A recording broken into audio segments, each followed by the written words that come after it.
from size 0 to enlightenment. It offers you all. It's up to you what you want from it. So I had started yoga because I always like health and well-being. It was nothing else that I had started it for. But the side effects that I noticed over the years, that's something I'm sharing with you.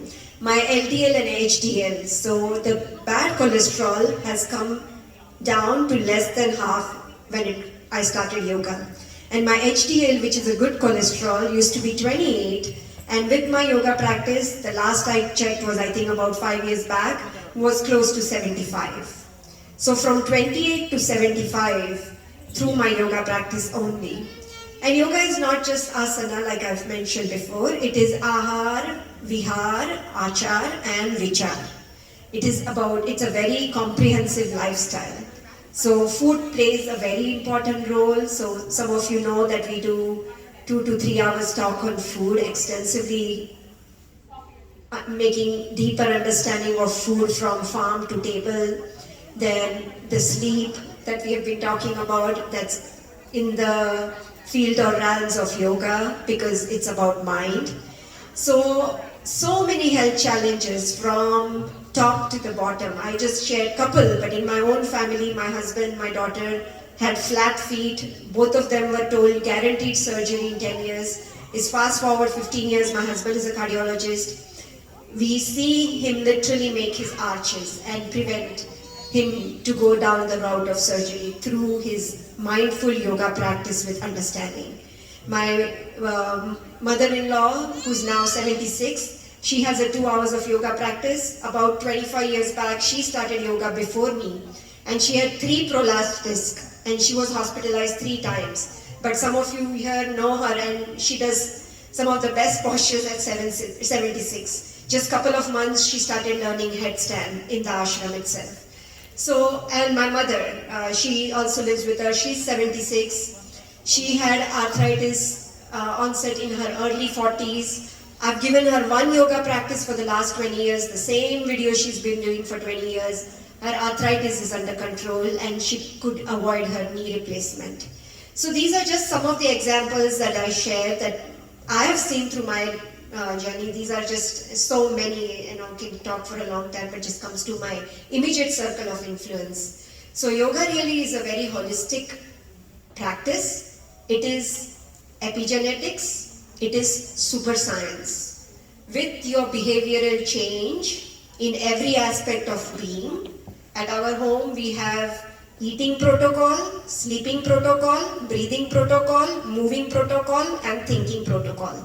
All these protocols are in place and we don't break them for anything because health and well-being is the biggest gift that we all have, and when we lose it, we realize how precious it is. So that's my reflection. I don't want to take much more time, but thank you for listening.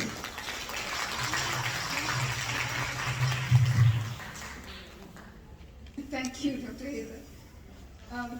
So my next question is, we learned about women's health research in the previous segment and recognized its significance.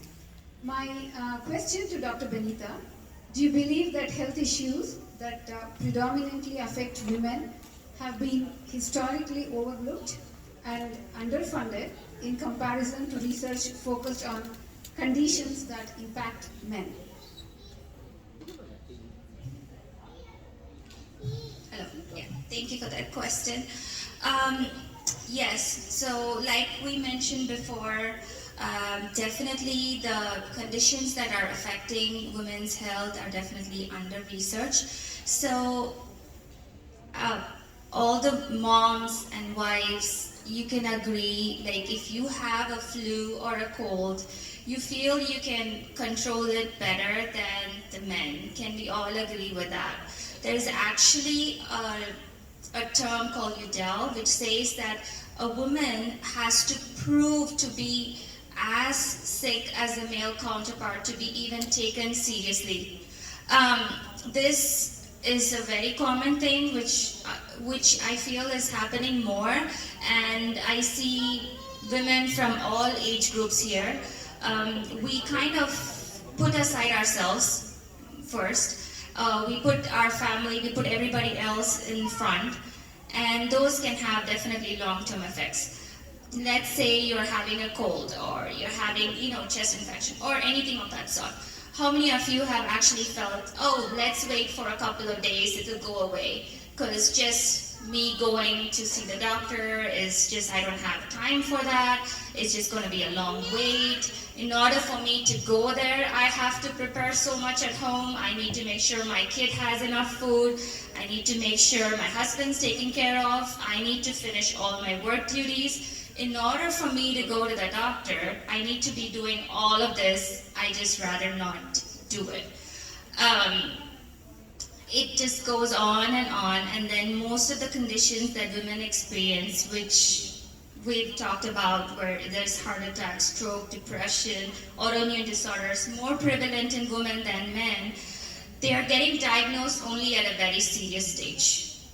We kind of ignore all these things that the body is giving us, and then we finally go when it's the final stage where things are just even more out of control, just because we try to ignore anything that is related to us.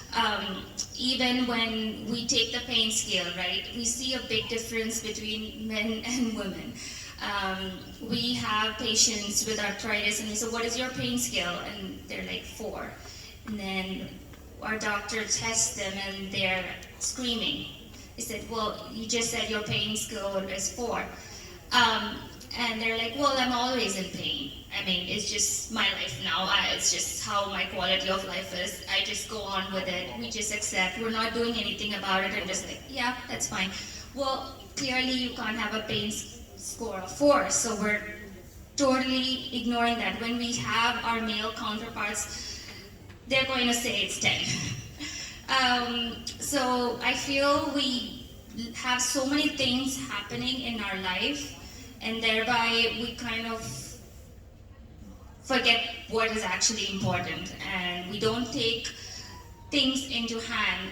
Actually, I'm guilty for that, for the pelvic floor. So I'm, of course, we're all busy. When I had my tear, I completely ignored. I was in one of Dr. Hita's class actually, and I've always felt like we don't have time for that. And then every time I hear, oh, that's happening, it's so common, and it's like everybody has it. And then of course we talk to our elders, and they're like, well,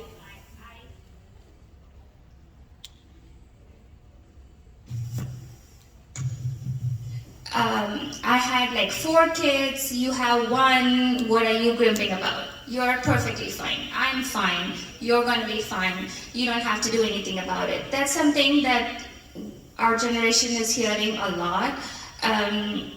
Certainly we applaud the women. There's no way, I don't know if I would have survived in those days for sure, but there's a lot more things that is happening where women are going more to work. We are more experiencing more mental issues for sure, and mental issues are still not coming out as much as it should. But whatever it is, even our own family relatives are like, you're fine, just wait for a couple of years, you'll be fine. And that's what I did, and I was not fine. It's not gonna go away. So time is not going to heal a lot of things. So that's basically what we understood from our research. Thank you for that question. Thank you, Benita. Thank you so much. Yes, sorry. Yes. I have a question for you guys. Are you guys enjoying tea? I'm going to let you guys ask questions, but are you enjoying tea? How many of you love tea? How about you guys? You guys need tea now, isn't it? So my last question for the day, Shefali ji, how can we make, what is the secret of making healthy tea? Because now we enjoy it so much. Awesome. Thank you. Thank you for sharing this information, with the audience. I know some of them are not here, but if you have your friends, family who is using the restroom or who have stepped out, please communicate this to them. So tea is a very common beverage in our Indian household, right? Which is made in almost similar way. Now, I'm not going to go into detail because we're already running short of time. But tea has mainly 4 stages: white tea, green tea, oolong tea, and black tea. Okay? And I'm sure you all will agree that we are mostly aware of the black tea that we drink every day. And then the green tea, which is, we've been hearing that it's very healthy. So when you see the step of the teas, it's from the level of antioxidant, which is beneficial to our health. So green tea is definitely beneficial because it is high level of antioxidant.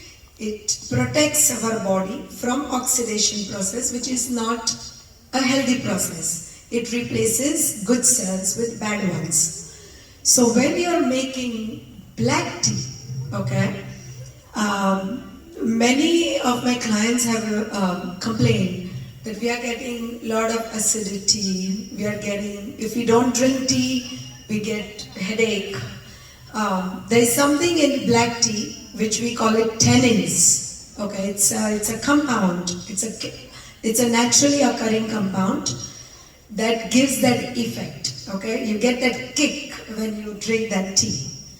But when this same tea is prepared in a different way, that means it is boiled and boiled and boiled, it leads to harmful chemicals. Okay, so that acidity, that heartburn, that indigestion, it could be because the tea is boiled at a very high extent. And we normally think that ubli hui chai is a very tasty chai. You know, I've heard this, let it boil a little more, let it become kadak, so that I get a good taste. But honestly speaking, if you look at the science and the research, the boiled and highly boiled tea is not healthy at all. So the best way to make our black tea, Indian tea, is just like how we brew the coffee. Okay? So you boil water and then you add whatever the green, the lemongrass, the green, they add mint leaves, ginger, or the tea masala. You add all of that and let it boil so that you get all the extraction or the flavors from the natural herbs. Once that water is boiled, switch off the gas and then add the black tea. Cover it, keep it for 5 minutes. Whatever the healthy tannins are coming, the antioxidants have to come, they will come out in 5 minutes. So maximum 5 to 7 minutes. Okay, and then you can drain that, you can strain it, you can strain it, add milk, and then drink. So milk should be used as a creamer. It should not be like, you're boiling the black tea, adding the milk, and then boiling. It makes it pretty harmful over a long run. And we don't have enough research, to prove that tea boiled this way causes, cancer. But it can be one of the, responsible factors. Okay? So it may be very difficult at the beginning to make tea this way, but once you get into the habit, you will start liking it. Because you don't want to drink a beverage that is a trash. So many people have already known that Diet Coke is not good. Coca-Cola is not good. We have stopped drinking colas. Right? Going with friends and family, they order, the margarita, they order lemon juice, they order sparkling water, but they don't drink soda because we've been hearing about that, but this is bad for our health. Same way, black tea. Remember, if it is boiled excessively, it may cause more harm than the actual, goodness that we feel mentally. Yeah. And last but not the least, I'm just going to give my number. If you have any questions, feel free to text me. Okay, my name is Shefali and my business name is Eat Well with Chef. Eat Well with Chef. First 4 letters of my name at gmail.com. And my number is, if anybody is writing it down, 210-687-4195. Again, my number is 210-687-4195. And I'm Shefali. And I'm going to be rushing because I have elderly person at home. So I cannot stay for very long. But feel free to text me. I'm here for the community. And I'll be more than helpful to help out. I just want to thank Aisa, Sumita ji, Dr. Usha for giving me this opportunity, and I enjoyed being with you all and all the speakers. Thank you so much. Thank you all, and that's a wrap with questions with doctors. And since we are running short of time, as you know, if you have any questions, you can always, find them. We'll be here. Most of them will be here enjoying. Well, actually, I thought I'm going to drink tea, but not so now. I might have lost my appetite. You guys enjoy tea, all right? Maybe from tomorrow. Yeah, there's always tomorrow. So thank you so much. And can I have Dr. Prasanna? And can I have Manju as well? So we have a little, felicitation that for your time, and you all came here and shared so much of great information with us. And thank you. So we have Dr. Divya.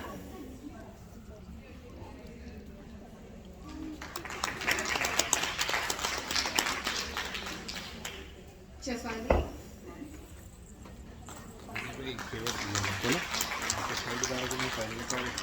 हाँ sweaty है sweaty है sweaty है अरे serious अरे नहीं आपको पहनना पड़ेगा बोलो अच्छा नीता से नहीं मिले ना I wanted to introduce Dr. Smita.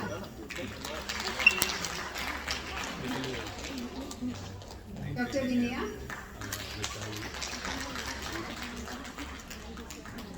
Thank you all, and Manju, please take. Can I have all the doctors, coming here for a picture? We can have all the picture. Thank you.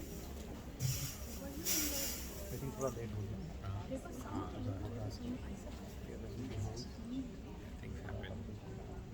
हम आज तक कभी success नहीं हुए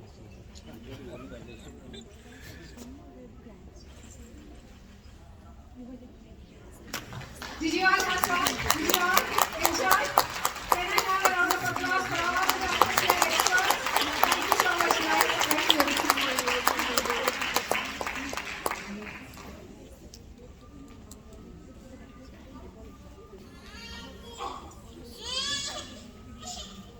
So do we have this for today?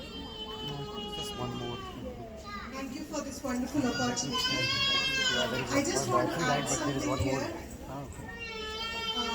I know that most of the immigrants, when they come here, they probably would have a medical visa, but not the dental visa for the, regarding the eye.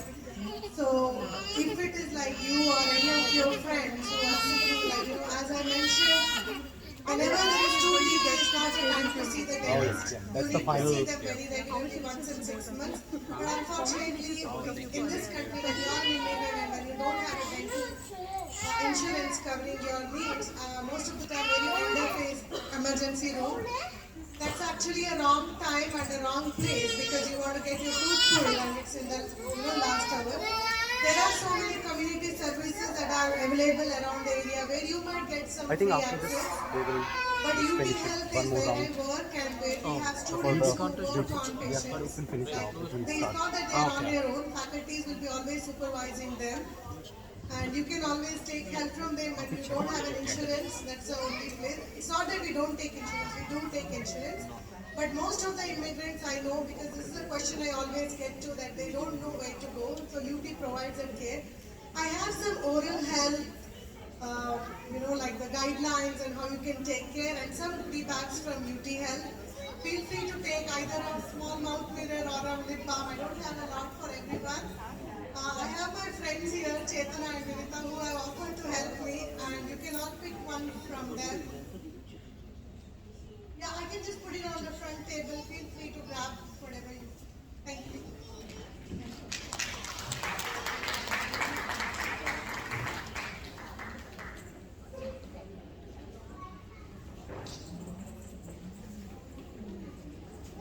Now we have yet another interesting interaction with our artist, Baswati Singhi. She's here to talk, Baswati Singha, Mrs. Baswati Singha. So she is an artist. Her paintings are displayed over there for silent auction. We're gonna ask her about her painting and her experiences. Thank you guys. I welcome her to the stage. So ma'am, we are here to listen about your painting and your beautiful arts and everything. So, here. All beautiful ladies. So I want to ask you all here who would not like to love art. Everybody loves art. For what reason? Can you give me the reason why is art so important? Why you should love art? If any way you can feel art like this, that is our individual way to feel art, right? So in that case, as a normal housewife, I became a very professional artist. I came here in 2019, and then I just got degree from the India back in India. Here I got some master degree with this. Yeah, that I just going to say in few words. And also I am also this speaker, and I also talk my word, my emotion, my art. So I am Baswati Sinha. I did my mastery program on visual arts at Milan Art Institute, Arizona, USA. And I has been working in San Antonio for 5 years. One of my artwork was showed in the San Antonio Press Building for 1 year. I draws inspiration and early experience with light and glow during power outages, and this fascination with glow versus darkness becomes the heart of my chiaroscuro style work. Trained in classical painting techniques at the Milan Art Institute in Arizona, I skillfully layer collage, acrylics, spray paint, and oil to create figurative and semi-realistic scenes with rich emotional depth. My artwork frequently features luminous themes, bombs, women, tigers, and glowing lamps, each serving as visual metaphors for hope, strength, and inner guidance. So women are already born with strength. We don't need any support or things. We need support, but mentally we are not weak. So anything at any moment we can achieve anything. So it is like this, the same thing I'm going to apply to my art also. Guided by motto rise, smile and shine with knowledge, I believe every soul harbors its own light that can illuminate inner truths. I am actively engaged in the art community, teaching workshops, concluding solo exhibition that occurred in every gallery 2022 and showing in notable tourist shows across the USA. So I am blessed with my parents' support, my family, and today I am grateful to Shmita and Dr. Usha to bring me here. I just for that reason that I am here, and I am very thankful for the passionate listener, and thank you so much for Ayesha for giving me this opportunity. Thank you. Thank you, thank you. We have another beautiful segment of our gathering. So for this, I invite Dr. Jenny Chandrasekhar, the EASY member of Indian Association of San Antonio, to honor and call to honor our beauty pageant winners.